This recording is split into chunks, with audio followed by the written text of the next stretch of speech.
Nós temos um tempo bem razoável para perguntas da plateia. E só para, já tem uma pergunta, mas eu queria dar um introdutório e fazer uma pergunta. A síncope neurocardiogênica é relativamente frequente.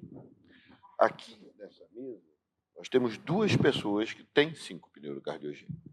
Uma fui eu. Eu tive 2 episódios de síncope, uma quando o Palmeiras foi campeão da Libertadores, que é uma verdade, fez o gol quando eu vi, meu filho estava perguntando, e a segunda no banheiro. Fiz o tilt teste positivo, mas foram esses 2 episódios, sigo todas as recomendações, não mais tive. E temos o meu amigo Eduardo, que também tem síncope neurocardiogênica e que me falou que ontem quase que desmaia. Não obstante, está usando meias elásticas, etc. A maioria dos casos de síncope neurocardiogênica responde às recomendações. Então, você consegue, só com as recomendações, controlar como foi o meu caso. Mas por que essa resistência, mesmo de alguns, de se submeter a uma cardioneuroablação, de um procedimento que iria tratar etiologicamente o problema e queria resolver? E a pergunta é dirigida ao Eduardo, que tem vários episódios de síncope e nunca se submeteu a esse tipo de procedimento. Eu tenho um conflito de interesse nessa resposta.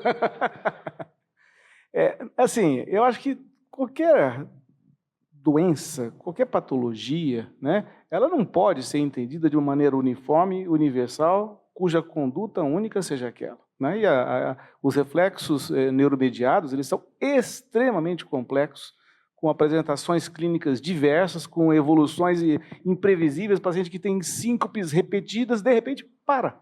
Sozinho, do nada. Quer dizer, então a gente não conhece muito bem os mecanismos. E aqueles que têm o componente reflexo, nem todos têm a mesma manifestação. Então, nós não podemos esquecer também que a síncope reflexa tem um componente vasomotor extremamente importante que não necessariamente é abordado através das técnicas atuais de cardioneuroablação. Né?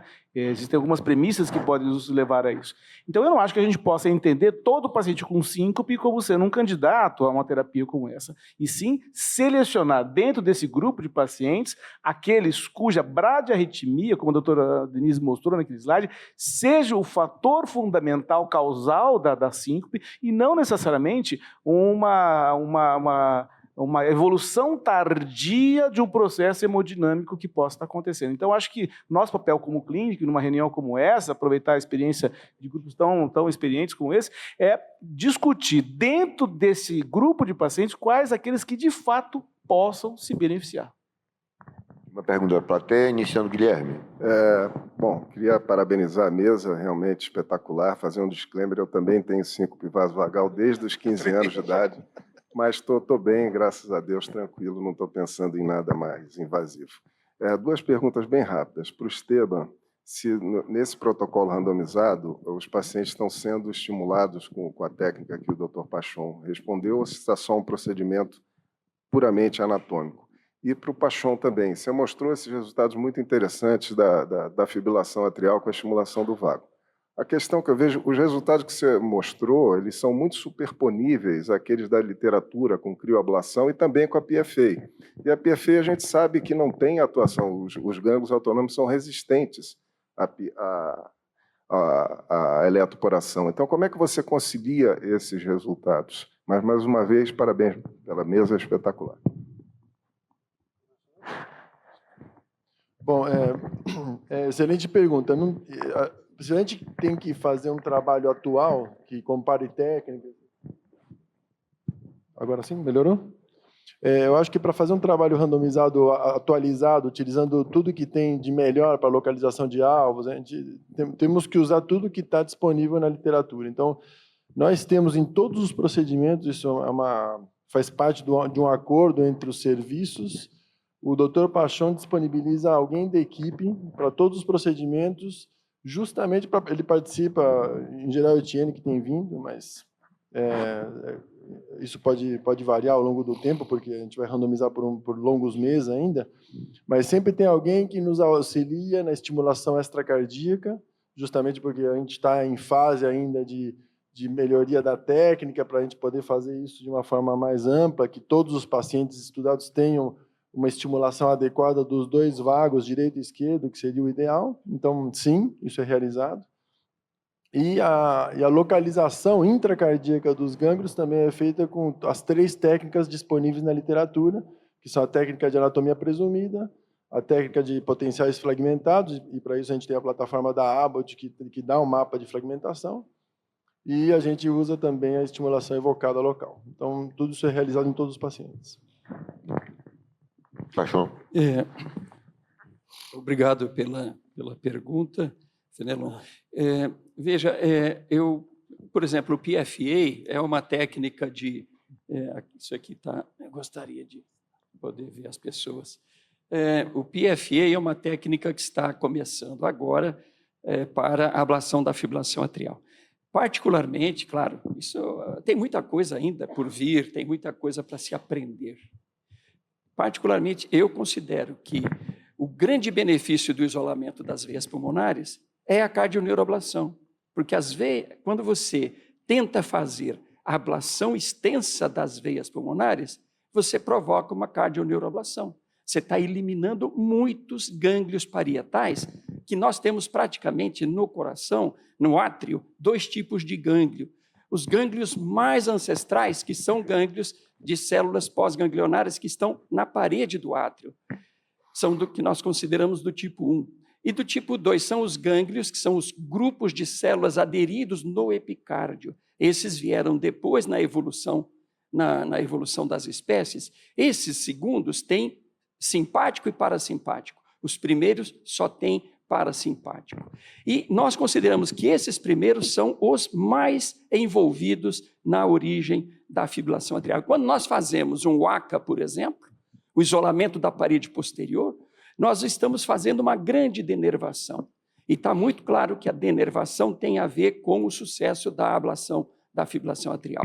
Nós temos, por exemplo, hoje trabalhos que mostram que na medida em que a variabilidade RR aumenta devido à reinervação, vem a recidiva da fibrilação atrial. O PFA é uma técnica muito interessante, mas ela preserva os nervos. Particularmente, eu acredito que isso é um lado negativo. Um lado positivo é a rapidez com que é feita essa ablação.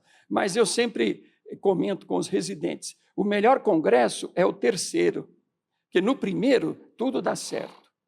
No segundo, as coisas começam a cair na realidade. E no terceiro, geralmente, a gente já vê resultados de mais longo prazo. Então, o PFA, eu vou esperar o terceiro congresso para poder avaliar melhor. Nós temos casos, e são muitos os exemplos, pacientes que, às vezes, nós não fazemos ablação das veias pulmonares e, quando nós atingimos o VEFT negativo, não tem mais indução de fibrilação atrial. Então, eu acredito que no tratamento da fibrilação atrial, a denervação é muito importante. Como fazer, como testar, é um outro aspecto. Mas nós estamos buscando avançar nesse sentido e não ficar somente com as soluções da indústria. Tem uma pergunta de um colega, tem outra, mas, por favor. Bom, Você se identifica e pergunta. Roberval, Salvador. Eu gostaria de compartilhar um caso e ouvir a opinião. É um paciente de 36 anos, ele é um atleta de alta performance. Ele faz a travessia Porto da Barra a Itaparica, que são 8 quilômetros de mar. Esse paciente não tem nada. Hein? Nadando? Nadando, competição. O eletro dele evidenciou um bloqueio AV de 1º grau. Toda a avaliação dele é normal. O Holter mostrou uma frequência mínima de 27 batimentos, a máxima de 87 e a média de 50. No período noturno, no período compreendido de 4 a 5 horas da manhã, ele faz um bloqueio AV com a pausa de 7 segundos e a outra de 5 segundos. Ele é totalmente assintomático. Foi solicitada uma polissonografia, tá, em vias de realizar. Eu procuro o seguinte: não conseguindo a redução da atividade física, provavelmente ele não vai aceitar. O que fazer com esse paciente? Denise. Bem, a primeira coisa que a gente precisa saber é se é um paciente que tem sintomas ou não. Não tem sintoma. Então, eu acho que o mais importante é isso. O paciente assintomático, atleta de alta performance, que tem uma vagotonia importante, mas a gente deixa ele sossegado, não precisa fazer absolutamente nada. Se ele não quiser fazer um destreino e um retreino para tentar amenizar essa vagotonia, enquanto ele for assintomático, você não precisa se preocupar, porque isso já é conhecido como não tendo nenhuma influência sobre o aumento de morte súbita. Né? Os pacientes que têm esse tipo de resposta ao exercício intenso. Então, é só acompanhamento clínico mesmo. Será que essa bradicardia importante não vai levar a algum futuro, algum problema de demência, alguma coisa assim, esse paciente? Então, isso é uma coisa que, na verdade, se o paciente se ele está fazendo um bom débito cardíaco, se o fluxo é adequado, você tem que ter medidas de fluxo. O paciente vai ter sintomas se ele tiver baixo fluxo cerebral. Aí sim ele pode ter futuramente pequenas lacunas, pequenos AVCs, mas isso se ele tiver síncope, se ele tiver hipotensões importantes, que eu acho que, pelo que você falou, não é o caso. É um atleta que deve ter inclusive, ele deve ter um altíssimo fluxo para fazer tanta bradicardia. Essa resposta geralmente é inversamente proporcional ao alto fluxo do atleta. Né? O perigo é tubarão nessa travessia. Se for em Recife, seria mais complicado. Eu só queria Gabriel. acrescentar. A pergunta minha é o seguinte: parabéns pela excelente mesa, muito interessante. Eu perguntaria ao Dr. Pachon uma dúvida minha. Quando se faz a cardioneuroablação em pacientes acima de 60 anos, por qualquer motivo, pela hipertonia vagal, pela hiperexcitabilidade vagal, eu fico um pouco temeroso com relação, depois dos 60 anos, começa a doença arterial coronária a prevalecer. Então, essa liberação do tônus simpático tem alguma implicação se o paciente desenvolver uma cardiopatia isquêmica em relação a arritmias e mesmo a morte súbita, a mortalidade pela redução da variabilidade de frequência cardíaca? Vou levantar em respeito aos colegas, porque eu estou escondido aqui atrás do púlpito. Essa questão é extremamente importante, Gabriel, e ela precisa ser respondida de uma maneira adequada. No momento, nós temos um volume muito grande de casos realizados acima dos 60 anos, e nós temos visto o que foi apresentado aqui pelos nossos colegas, que há a tendência, o doutor Esteban mostrou, inclusive, uma tendência à redução de ectopias ventriculares e não de aumento. Na prática, o que acontece? A ideia é o seguinte: nós vamos diminuir o vago, então o simpático vai aumentar. Não acontece isso na prática. O que nós vemos é que o simpático diminui, porque como são dois sistemas autonômicos antagônicos, o sistema nervoso central, quando você diminui o vago, ele diminui o simpático. E nós vimos isso e publicamos na Circulation, um estudo com 83 pacientes acompanhados por 2 anos. O que nós vimos no final desse período de 2 anos? Ocorre uma diminuição clara do tônus vagal, ele cai bastante no início, depois ele aumenta e entra num período de equilíbrio, de estabilidade, bem menor do que o tônus basal. E permanece dessa forma. E também o Esteban mostrou isso também. E aí, no final de 2 anos, nós temos realmente a redução do tônus vagal e redução do tônus simpático. O simpático também se reduz. Então, do ponto de vista de fisiopatologia de morte súbita, nós consideramos que existe até um benefício, porque diminui o tônus simpático. Um outro aspecto, nós teríamos muita coisa para comentar, não temos tempo, mas veja, um outro aspecto muito importante. Se nós analisarmos, eu vi uma figura aqui mostrando, acho que foi o Eduardo mostrou, bastante inervação vagal no ventrículo. Realmente tem. Então, essa inervação não vai fazer falta? Na realidade, é muito interessante. Estudos recentes mostram que, apesar de termos inervação vagal no ventrículo, aliás, nos nossos estudos, quando nós fazemos aquele VEFT, nós vemos que no átrio, o período refratário da parede atrial, ele cai, por exemplo, de 260, ele cai para 60 milissegundos. Ou seja, tem uma queda absurda. Isso é uma coisa que me preocupou. Então, eu fiz no ventrículo, o mesmo VEFT no ventrículo. O que acontece no ventrículo? Não muda. Você estimula o vago na sua plenitude, na sua totalidade. O período refratário do ventrículo não se mexe. Na ponta, na via de saída, em paciente com brugada, não se mexe. Na base, não se mexe. No epicárdio, no endocárdio. Então, por que será isso? Então, por que tem tanta inervação no ventrículo? E aí, trabalhos recentes mostram o seguinte: a natureza já está fazendo a cardioneuroablação. Por que ela está fazendo? Porque ela tirou os receptores de hiperpolarização do ventrículo. Então, se você pegar as proteínas que hiperpolarizam o átrio, você vê, pelo Weston Blotting, você vê uma quantidade enorme. No ventrículo, não tem. Ou seja, a natureza, nos receptores muscarínicos, no ventrículo, eles não são hiperpolarizantes. Então, você pode estimular o vago que não vai alterar nada de período refratário. Então, alguma coisa está acontecendo, que, na minha opinião, a natureza já está fazendo uma cardioneuroablação. Já fez no ventrículo, acho que está fazendo no átrio também. Só que isso demora, a natureza costuma demorar milhões de anos para fazer alguma coisa. Então, claro que nós não vamos ver isso, mas eu acho que a inervação atrial, a inervação vagal do átrio e do ventrículo é mais ou menos como o apêndice. Já foi mais importante no passado. Denise, quer fazer um comentário? Completar Eu queria fazer a pergunta? um comentário, sim. Doutora, Você quer falar? por favor. Um gentleman Doutora. sempre, né?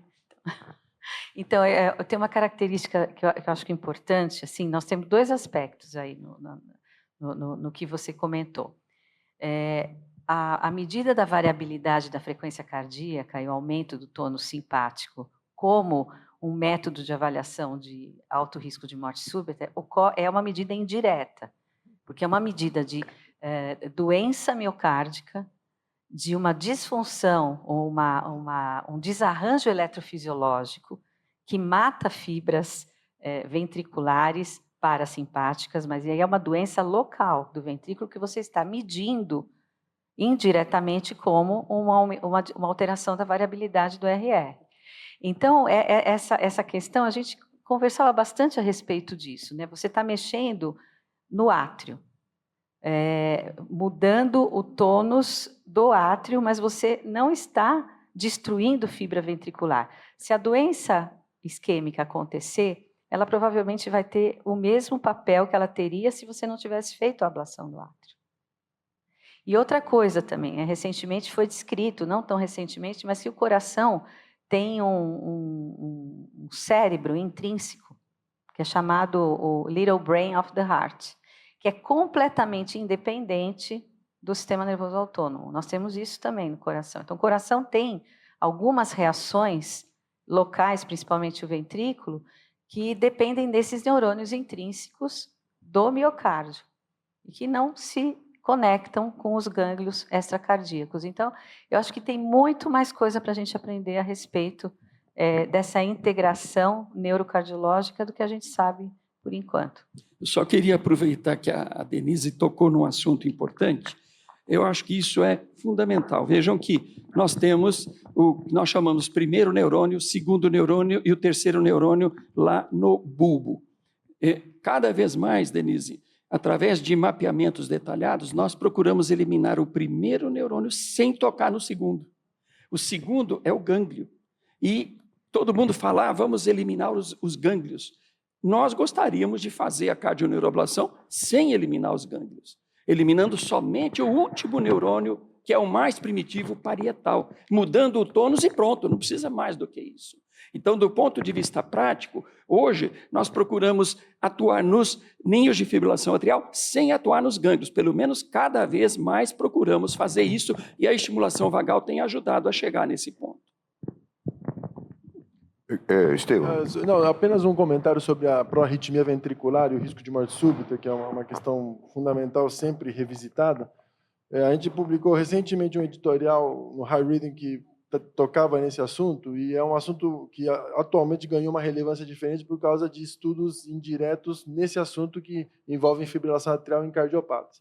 Os estudos Castle e Castle HTX, eles mostraram que ablações extensas no átrio, que tem uma intensidade de denervação vagal semelhante à cardioneuroablação, são capazes de diminuir mortalidade em cardiopatas. Então, esses índices de atenuação vagal em pacientes com FA desses estudos, HTX, os dois Castle, ficou bem claro que são semelhantes aos índices de denervação que nós demonstramos aqui nos estudos. Então, se houvesse um efeito dessa atenuação vagal em cardiopatas que fosse perigosa no ponto de vista de proarritmia, os estudos Castle claramente mostrariam aumento de mortalidade, aumento de arritmias ventriculares complexas, que não foi visto em 2 ocasiões já. Então, acho que a doutora Denise e o doutor Paixão falaram bem sobre fisiopatologia teórica, mas a gente tem dados clínicos que já mostram que existe uma certa tranquilidade em relação a esse fenômeno quando fazemos o procedimento. Perfeito. Zé? A minha pergunta, antes de mais nada, eu queria parabenizar a mesa, extremamente excelentes as apresentações didáticas, muito bom mesmo. Parabéns, Paixão, pelo seu pioneirismo aí nessa área. A minha pergunta é extremamente simples, prática. Eu queria só saber o seguinte: como é que, frente aos convênios, vocês conseguem o reembolso? Como é cobrado como é que é feito o pedido de reembolso nesses pacientes submetidos à cardioneuroablação? Quer falar sobre... Acho que o Eduardo entende bem mais de convênio do que eu. Quando nós médicos, nós sociedades desenvolvemos as tabelas, né, nós usamos de um preciosismo que nos atrapalha. Por exemplo, colocamos codificação, ablação por catéter de radiofrequência, pronto. Uma nova técnica, CRIO, PFA, e já essa codificação já não pode ser usada, porque nós escrevemos algo específico como radiofrequência. Oclusão de apêndice atrial esquerdo não pode, porque alguém escreveu oclusão de shunts intracardíacos. Mas por que escrever shunt? Por que não põe estruturas intracardíacas? Ou seja, eu sou do pensamento que dentro do processo de legislação, o menos é mais.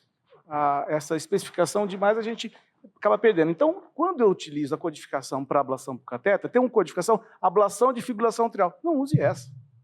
Use ablação de circuito arritmogênico, que são ou correção cirúrgica das arritmias, alguns convênios pagam isso, e descrevo de uma maneira, olha, paciente portador de distúrbios do ritmo cardíaco grave com síncope petição com necessidade de procedimento eletroanatômico. Pronto, não estou mentindo. Não estou falando nenhuma inverdade, né? E, particularmente, não tem tido negativas nesse sentido quando você coloca a coisa de maneira mais genérica. Não, se você colocar paciente portador de bradiarritmia, sistolia, dependente, o cara vai ler e fala, olha, puxa vida, isso aqui não está contemplado naquilo que é descrito na TUS, na DUT de ablação por catéter de mapeamento eletroanatômico. Então, acho que quanto menos específico você for, maior a chance de você conseguir sem nenhum outro tipo de dificuldade. A outra situação, o Paixão pode falar, é quando, por algum motivo, você faz um estudo eletrofisiológico e induz uma fibrilação atrial num paciente como esse, você já tem a justificativa para poder colocar. Mas acho que o nosso preciosismo nos atrapalha nesse sentido. Concordo totalmente com o Eduardo. Nós, em alguns casos, naturalmente o convênio questiona e nós temos mostrado documentação. O primeiro documento que nós temos, o DECA incluiu, foi a primeira sociedade que incluiu a cardioneuroablação nos guidelines, e o livro da Denise, que publicou a cardioneuroablação, e o livro depois do Brunwald. Então, nós temos pelo menos dados publicados que são interessantes, além de que hoje o volume de estudos é muito grande. Se pegar o Google o Scholar, alguns meses atrás, tinha 1.680 estudos publicados de cardioneuroablação. Então, o volume já é muito grande, resultados bastante consistentes, e nós temos conseguido mostrando a literatura para os convênios, porque eles sabem que, quando o paciente chega nesse ponto, de um modo geral, ou vai fazer uma cardioneuroablação ou vai implantar o marca-passo. De todo jeito, existe aí um investimento que eles vão ter que fazer. E nós temos tido bom resultado, mas não precisaríamos disso se, naturalmente, eu acho que essa questão é fundamental. Nós poderíamos ter as nossas sociedades já criando diretrizes que ninguém mais do que a SOBRAC, o DECA, para dizer para o mundo o que deve se indicar, quem deve fazer cardioneuroablação. A Europa, eles têm a máfia do marca-passo na síncope neurocardiogênica e não querem que ninguém mexa nisso, então eles querem assumir a paternidade da cardioneuroablação. Tudo bem, mas eu acho que a SOBRAC e o DECA podem trabalhar em conjunto e fazer as diretrizes. Olha, nós estamos, no momento, indicando a cardioneuroablação desta forma, e tem toda a autoridade para fazer isso. Então, eu acredito, a Denise, na época que ela era presidente, ela levou muita coisa adiante, com muita dificuldade, porque ainda não tínhamos publicações. Mas hoje nós temos muito. E se nós voltarmos a esse tema, Denise, certamente vamos fazer um documento que pode ser exemplo para o mundo inteiro. Esse documento, inclusive, ele está escrito já há uns 2 ou 3 anos e ele precisa ser atualizado, mas nós já conversamos com a SOBRAC, com a diretoria científica, etc., para colocar isso em pauta de novo, porque nós já tivemos tantas diretrizes de fibrilação atrial, tantas diretrizes de dispositivos e tudo, e a de síncope ainda está lá no forno, então nós vamos ter que tirar isso de algum jeito. Agora, de qualquer maneira, problemas com convênio, eles vão sempre procurar pelo em ovo para encontrar encrenca, para não fazer procedimentos, principalmente procedimentos novos. Tem uma pergunta da plateia. Bem rápido. Diria para você falar bem próximo ao microfone para a gente escutar bem. Nesse período pós-pandemia, nós temos observado um aumento de casos de desautonomia, síncope. Eu gostaria de saber dos senhores se o índice de sucesso dessas intervenções se mantém nesses pacientes ou eles estão dando mais trabalho mesmo?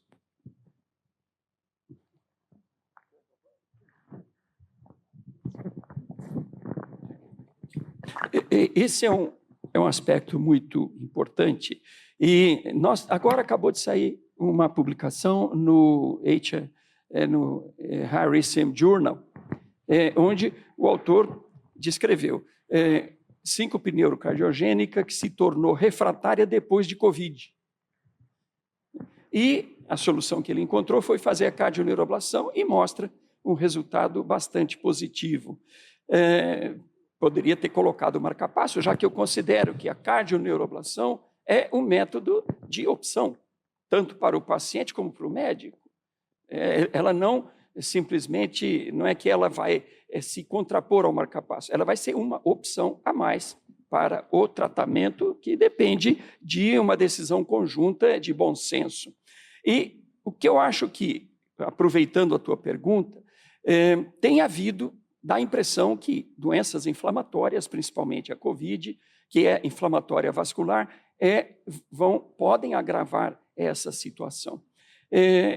Por exemplo, existem muitos pacientes que fazem uma cirurgia abdominal e começam a apresentar, depois disso, a síncope neurocardiogênica, geralmente por bloqueio AV, por hipersensibilidade do vago esquerdo. Isso é bastante interessante e tem acontecido muitas vezes. Agora, do ponto de vista prático, o que acontece? Se o nó sinusal está doente e o paciente tem pausas, nós podemos fazer uma cardioneuroablação, o paciente pode melhorar, mas pode não ser a melhor conduta, porque tem uma doença intrínseca do nó sinusal. E nós podemos resolver isso facilmente. Nós podemos fazer um teste de atropina. Então, o que eu gostaria de aproveitar no teu comentário é que, sempre que há qualquer dúvida em relação ao grau, a função sinusal intrínseca, a reserva funcional, por exemplo, do nó sinusal, o teste de atropina pode responder muito bem se vale a pena fazer uma cardioneuroablação ou não, porque o teste de atropina nos dá uma previsão. Você faz o teste de atropina, na nossa experiência, a gente vai chegar a 80% da resposta, ou às vezes até a resposta da cardioneuroablação ultrapassa um pouco o teste da atropina. Agora, se o teste da atropina for negativo, não vale a pena fazer. Não importa qual a etiologia. Então, o teste de atropina é um teste de baixíssimo custo que o cardiologista clínico pode fazer e já tem uma excelente informação para dar para o paciente. Mais alguma pergunta? Por favor.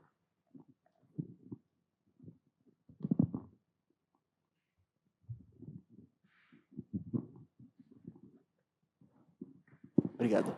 Um bom dia a todos. Eu, Vinícius de São José dos Campos. Queria parabenizar a mesa, apresentações brilhantes, Edu e a Érica, que são colegas lá de São José. A pergunta é bem técnica, na realidade, porque do ponto de vista teórico, né, muita coisa já foi falada aqui, esclareceu muita coisa. Para fazer a cardioneuroablação, normalmente, hoje, a minha técnica de eleição, para fazer a ablação de fibrilação atrial, nós fazemos high power, fazemos 50 watts.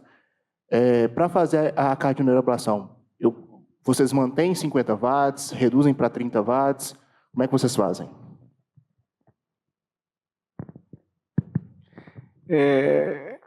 Eu entendo, e isso foi ensinado pela equipe do Pachon, que para a cardioneuroablação você não precisa ter a pressa necessária para atingir a região epicárdica de maneira tão rápida. Normalmente a gente utiliza, com a finalidade de cardioneuroablação, 30 watts. 30 watts. Eu não utilizo 40 ou high power. Quando a gente utiliza high power, você atinge com muita rapidez o endpoint. Eu acredito particularmente, quer ver o que o Pachon acha, que uma potência de 30, em alguns casos, especialmente quando você está em circuito de veia do seio coronariano, até menos, 20 watts com uma irrigação maior, para prolongar um pouco mais o tempo de aplicação. Então, se para as veias pulmonares um isolamento rápido é bastante interessante do ponto de vista de agilidade do procedimento, para a cardioneuroablação tem que ter um pouquinho mais de calma, aplicar, perceber e não ficar com tanta potência no mesmo ponto. Opinião pessoal. Quer falar alguma coisa, Pachon, sobre isso? Sim.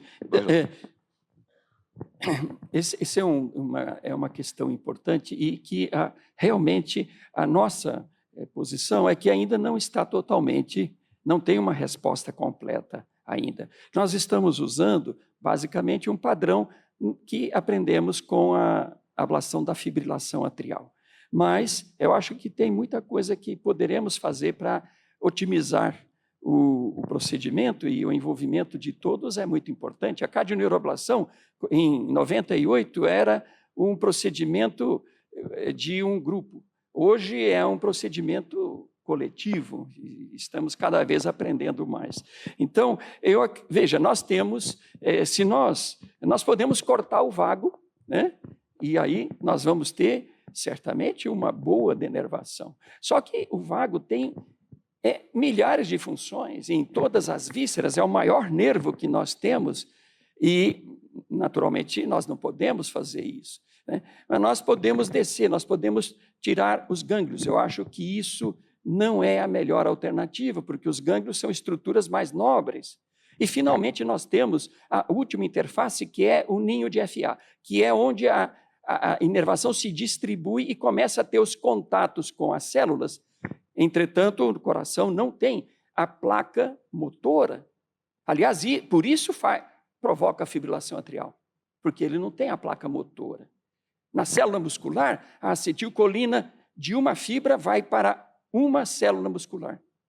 No coração, a acetilcolina cai no interstício e vai para quem pegar primeiro. Ou seja, não tem uma organização.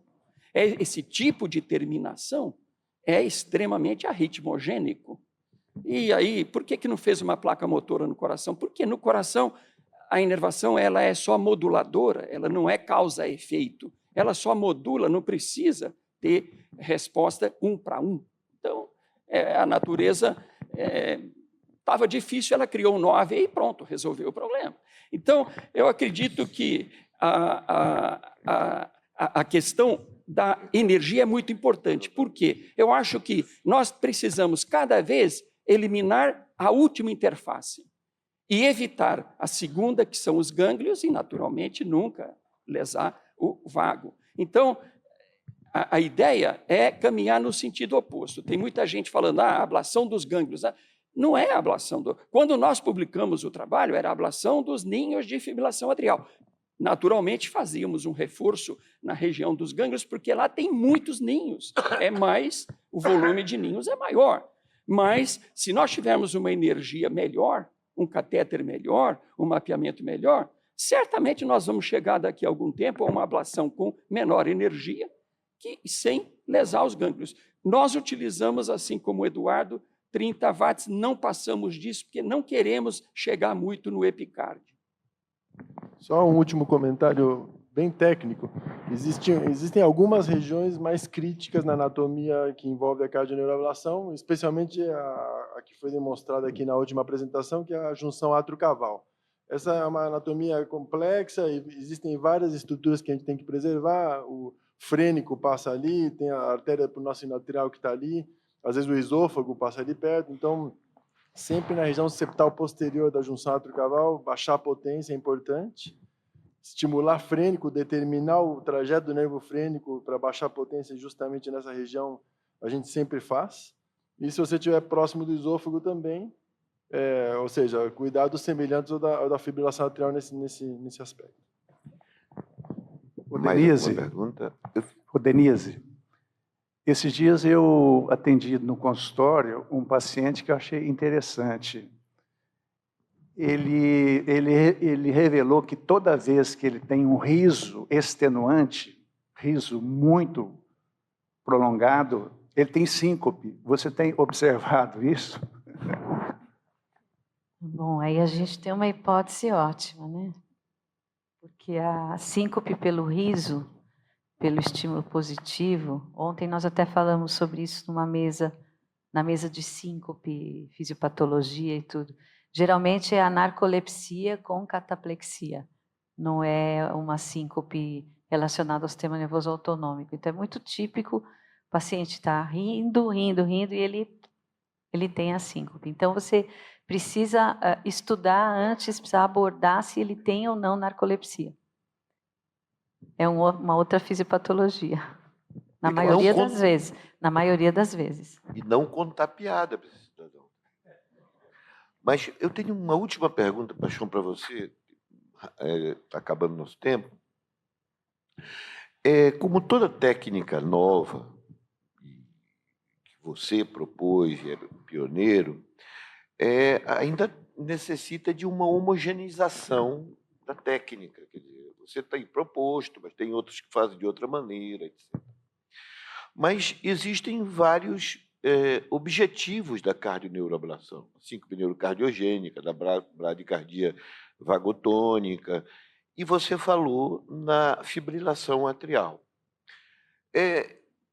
Objetivando a fibrilação atrial, vai ser uma técnica diferente, vai se procurar, ou vai utilizar os mesmos, a mesma técnica para a síncope neurocardiogênica, por exemplo?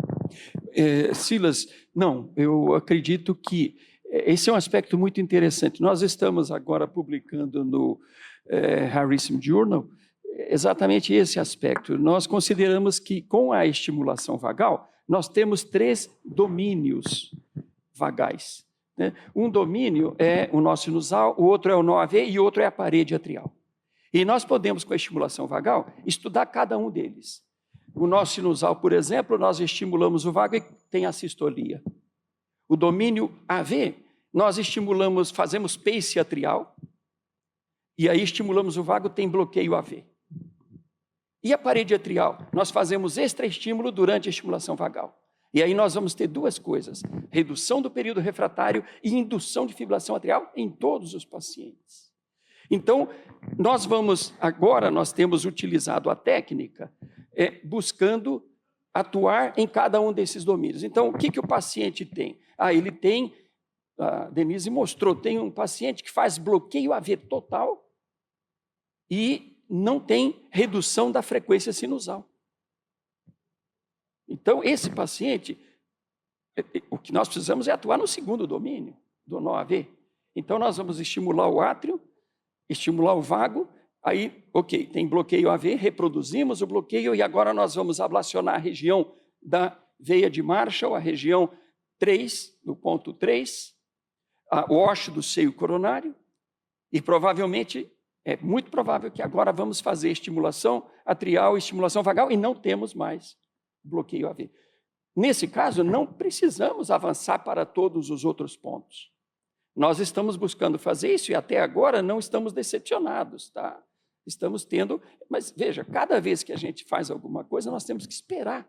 Existem pessoas que conseguem ter resultado com 1 mês de evolução, nós não, nós temos que esperar, ver se o paciente realmente melhora, se não tem a recidiva.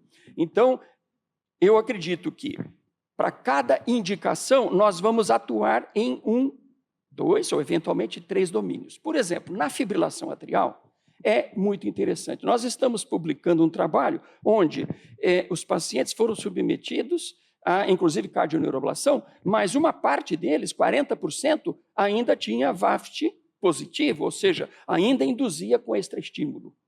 E aí, o que nós estamos fazendo? Enquanto estiver induzindo fibrilação com extraestímulo, nós aumentamos os ninhos de fibrilação atrial. E, na nossa experiência, nós só conseguimos negativar totalmente o VAFT ablacionando o ato direito. E, na realidade, se nós analisarmos bem, quando o vago foi inventado, só tinha um átrio, não tinha 2 átrios. Então, para o vago, não importa se é ato direito, ato esquerdo, ele vai fazer o efeito dele independente se tem mais de um átrio. Então, do ponto de vista prático, a resposta para o Silas, sim, nós estamos aprendendo, Silas, a direcionar a cardioneuroablação, a reduzir a lesão dos gânglios e, se nós pudermos trabalhar em conjunto, vai ser ótimo no sentido de encontrar o melhor caminho, assim como o Esteban mostrou o trial fundamental que está sendo feito, o único trial que tem um braço SHAM, que vai nos ajudar muito, inclusive nas publicações. Pessoal, nós passamos 1 minuto do nosso tempo.